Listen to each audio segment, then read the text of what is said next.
नमस्कार दोस्तों, धर्म रहस्य चैनल पर आपका एक बार फिर से स्वागत है। रुखसाना परी साधना अनुभव भाग 1 में आपने जाना कि कैसे एक व्यक्ति साधना करता है और उस दौरान परी उससे किस प्रकार से मिलती है। अब आगे जानते हैं आगे के अनुभव के विषय में। तब वह व्यक्ति आगे की बात को ध्यान रखता है और वह कहता है कि बाहर लगता है आपके चाहने वाले आ चुके हैं। मुझे सावधानी से उनसे बात करनी होगी। लड़की कहती है, आप ऐसे बाहर मत जाइए, मुझे डर लग रहा है। तो वह कहता है, किसी को क्या पता कि आप मेरे घर में हैं। आप ऐसा कीजिए, बाथरूम में चली जाइए और अंदर से दरवाजा बंद कर लीजिए। लड़की कहती है, ठीक है, क्या तुम्हारे बाथरूम का दरवाजा मजबूत है?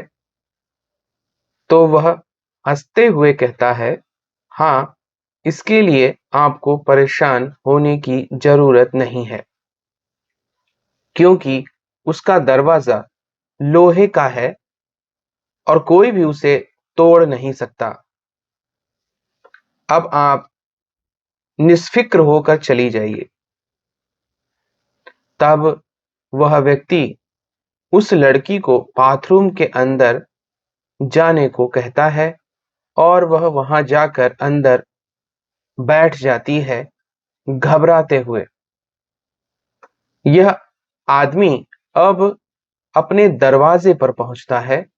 दरवाजा खोलकर बाहर पहुंचता है तो देखता है हाथों में हथियार लिए हुए बहुत सारे लोग वहां पर खड़े थे और उन सब ने इस व्यक्ति से कहा, हमें पता है कि वह अंदर ही है। तुमने एक लड़की को अंदर कैसे जाने दिया? उसे तुरंत मानसिक अस्पताल ले जाना पड़ेगा। यह सुनकर अब व्यक्ति और भी अचरज में आ गया। तब उसने कहा, आप लोग किसे ढूंढ रहे हैं और क्यों? तब वह सब कहने लगे, आज ही हमारे पागल खाने से एक लड़की भाग गई, एक दुकान में घुसी। वहां से उसने बहुत अच्छे कपड़े पहने और उस दुकानदार को भी चूना लगाकर वहां से भी भाग गई। तब इसकी खबर हम लोगों तक दी गई, तो हम भी उसके पीछे पीछे यहां तक चले आए। यह लड़की बहुत ज्यादा खतरनाक है और सबसे बड़ी बात जो है वह यह है कि यह हर व्यक्ति को अपना पहले प्रेमी बनाती है, उसके बाद उससे शादी कर लेती है और इसकी खूबसूरती इतनी ज्यादा है कि कोई भी इसके इस लुभावने मन के पीछे की वास्तविकता को नहीं जान पाता है और इसके जाल में फंस जाता है। फिर यह व्यक्ति को बिस्तर पर बांधकर बुरी तरह पीट कर चली जाती है। इसे यही करने में मजा आता है और इसने पता नहीं कितने लोगों के साथ ऐसा किया होगा। यह उन्हीं लोगों को चुनती है जिनके घर में कोई और न हो, केवल एक पुरुष हो।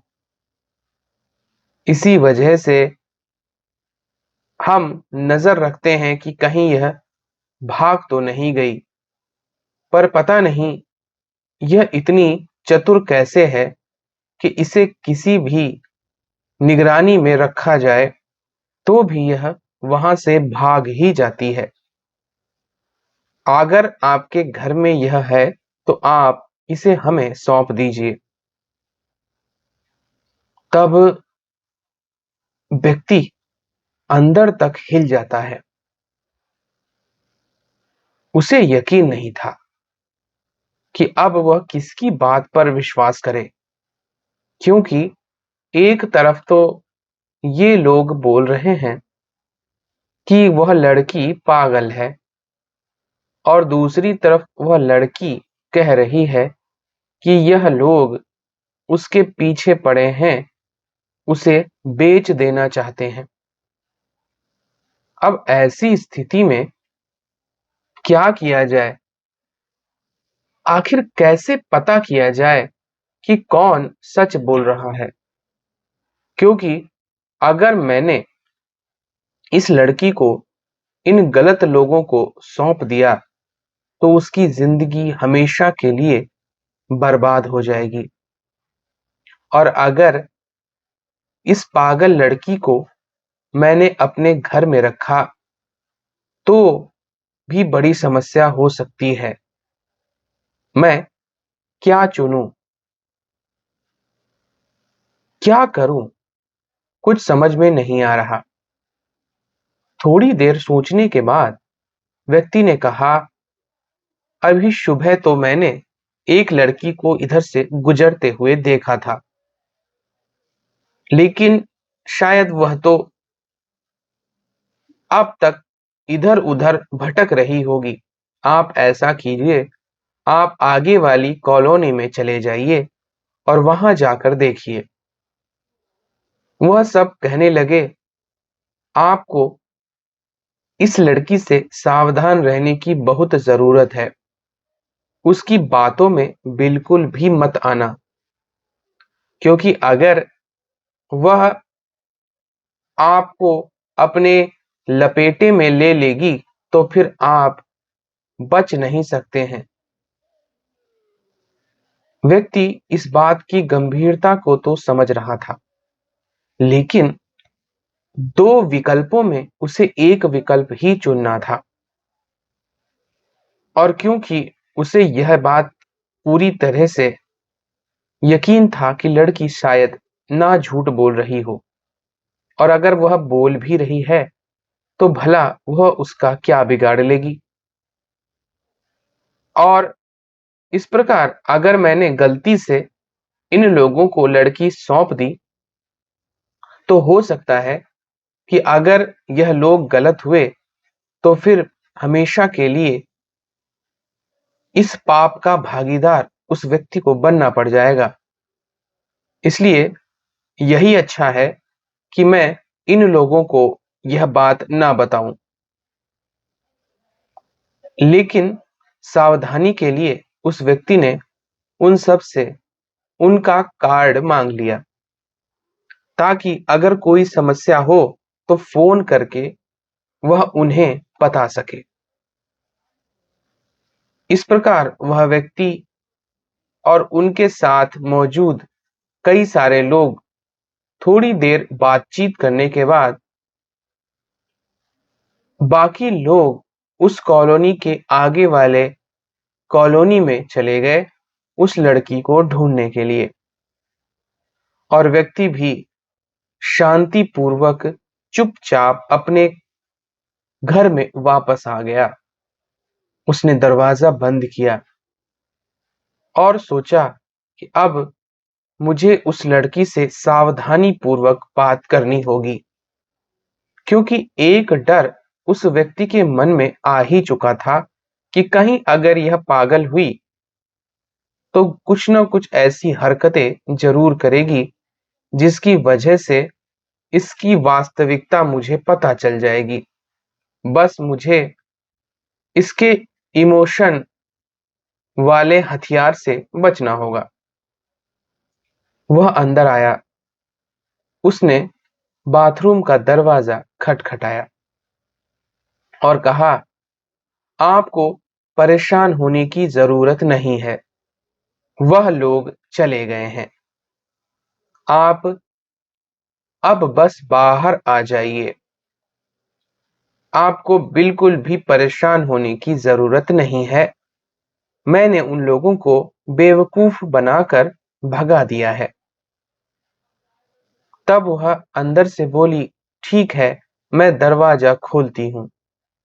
और उसने दरवाजा खोल दिया कि तभी अचानक से ऊपर का वस्त्र दरवाजे में फटकर, यानी कि फंस कर फट गया था, और जिसकी वजह से उसके शरीर के अंदर के भाग अच्छी तरह उस व्यक्ति को दिखाई दिए, जिसकी वजह से काम वासना उसके अंदर एकदम से तीव्रता से जागी। लेकिन उसने अपने आप को नियंत्रित किया और उस लड़की से कहा, जल्दी से जाकर आप एक सूट जो अंदर रखा है उसे पहन लीजिए, आपका यह कपड़ा फट गया है। वह भी कहने लगी, धन्यवाद आपका, जो आपने मुझे उन गुंडों से बचा लिया। वह अंदर चली गई और कपड़े पहन के जब वह वापस आई तो वह व्यक्ति उसे फिर से देखता ही रह गया, क्योंकि सजे धजे उसी की पत्नी के वस्त्रों में वह काफी खूबसूरत लग रही थी, और इसी वजह से उसे वह अपनी पत्नी जैसी ही दिखाई दे रही थी। उसके मन में एक भावना आई कि काश यह मेरी पत्नी होती। ऐसी सुंदर पत्नी पाना सौभाग्य की बात होती। फिर वह कहने लगी, मुझे आप खाना खिला दीजिए, अब मुझे बहुत ज्यादा भूख लग रही है। तब उस व्यक्ति ने कहा, आपको चिंता करने की जरूरत नहीं है, मैंने आलू की सब्जी बना ली थी, बस रोटी बनाने में मुझे ज्यादा देर नहीं लगेगी। और वह तुरंत ही किचन में चला गया और आटा गूंथने लगा कि तभी वह आ गई और उसने कहा, रुक जाइए, अब रोटी भी मुझे ही बना देने दीजिए। तब उस व्यक्ति ने कहा, यह ठीक नहीं है, आप मेरी मेहमान हैं, इसलिए आप आराम से बैठिए, मैं रोटी बनाकर आपको देता हूँ। तब वह कहने लगी, आपने मेरी बहुत मदद की है, कम से कम थोड़ी सी मदद मुझे तो करने दीजिए। और वह फिर रोटी बनाने लग गई। उसने उनके हाथ से बेलन छीन लिया था। इस वजह से वह व्यक्ति भी अब कुछ ज्यादा नहीं बोल पाया।